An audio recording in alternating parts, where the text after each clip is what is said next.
Hello friends, इस कहानी को शुरू करने से पहले मैं आपसे ये कहना चाहती हूँ, अगर आपने इस चैनल को सब्सक्राइब नहीं किया तो उसे अभी सब्सक्राइब कर लें और बेल आइकन को दबाना ना भूलें ताकि आपको मेरी आने वाली वीडियो की नोटिफिकेशन मिलती रहे।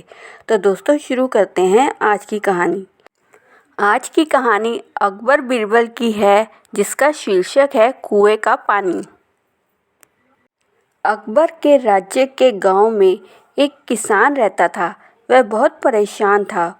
उसे अपने खेतों को सींचने के लिए पानी की ज़रूरत पड़ती है। वह अपने खेतों के आसपास ही कुएं की तलाश कर रहा था। तभी उसको खेतों से थोड़ी दूरी पर कुआं दिखाई देता है। वह बहुत खुश हो जाता है।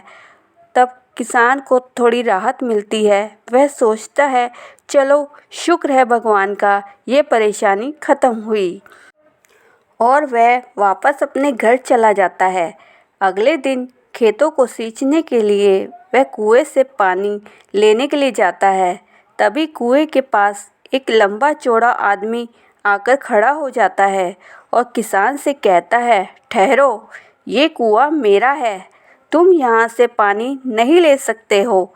अगर तुम्हें इस कुएं का पानी चाहिए तो तुम्हें इस कुएं को खरीदना होगा। किसान कुछ देर तक उस लंबे चौड़े आदमी को देखता रहता है। फिर मन ही मन सोचता है कि यह कुआं खरीद लेता हूँ, मुझे रोज़ रोज़ पानी के लिए भटकना नहीं पड़ेगा। तब किसान उस आदमी से पूछता है, यह कुआं तुम कितने में बेचोगे? और दोनों के बीच में रकम तय हो गई। और किसान के पास तय हुई रकम के उस समय पैसे भी नहीं थे, लेकिन किसान की मजबूरी भी थी कि किसान को खेत जोतने के लिए पानी भी चाहिए था। और किसान अगले 2-3 दिन में पैसे देने के लिए कहता है, क्योंकि वह यह मौका छोड़ना भी नहीं चाहता था।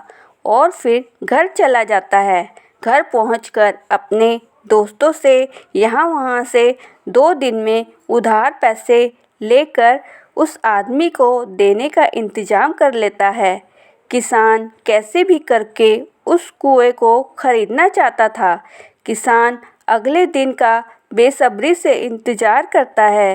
किसान को खुशी के मारे रात भर नींद नहीं आती और वह सोच रहा था कि वह कल सुबह होते ही उस आदमी से कुआं खरीद लेगा।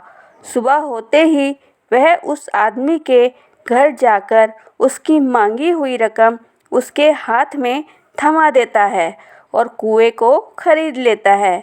और किसान खुशी खुशी भागता हुआ कुएं के पास जाता है और पास में रखी बाल्टी से कुएं में से पानी निकाल रहा होता है।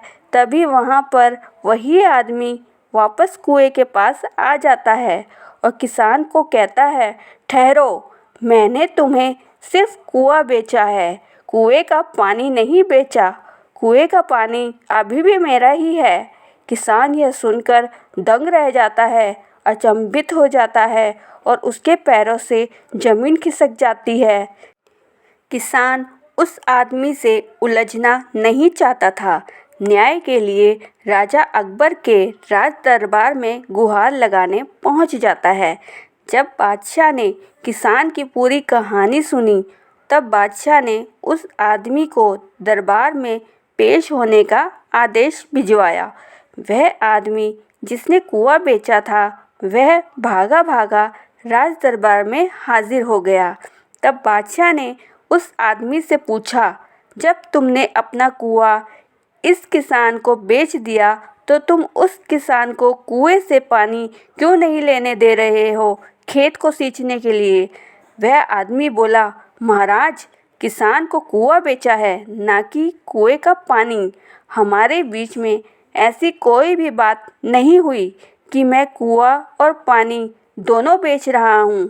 यह सुनकर बादशाह भी विचार करने लगे कि बात तो सही है, उस आदमी ने कुआं बेचा है, पानी नहीं बेचा।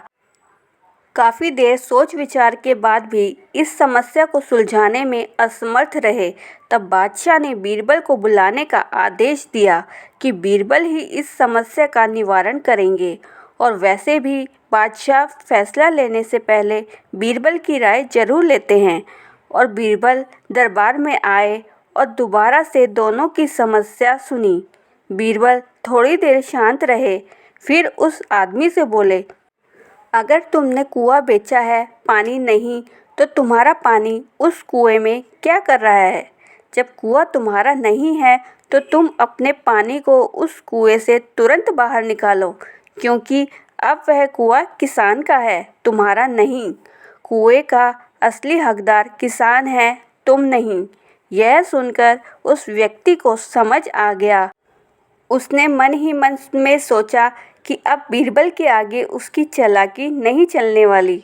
उसने सोचा, माफ़ी मांग लेता हूँ, वरना इस बात के लिए महाराज उसको दंड भी दे सकते हैं और जुर्माना भी लगा सकते हैं। उस आदमी ने महाराज से अपनी चालाकी की माफ़ी मांगी और कहा, महाराज, पूरी तरह से कुआं और उसका पानी किसान का ही है, मेरा उस पर कोई अधिकार नहीं है। और किसान महाराज और बीरबल को समस्या सुलझाने के लिए धन्यवाद करता है और खुशी खुशी वापस घर को चला जाता है।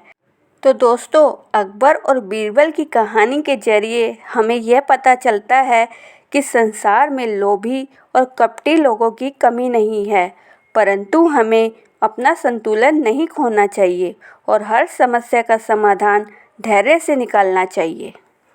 दोस्तों, ऐसी ही रोचक और मोटिवेशनल कहानी सुनने के लिए मेरे चैनल को लाइक, शेयर और सब्सक्राइब कर दीजिए और बेल आइकन को दबाना ना भूलें, ताकि आपको मेरी आने वाली वीडियो की नोटिफिकेशन मिलती रहे।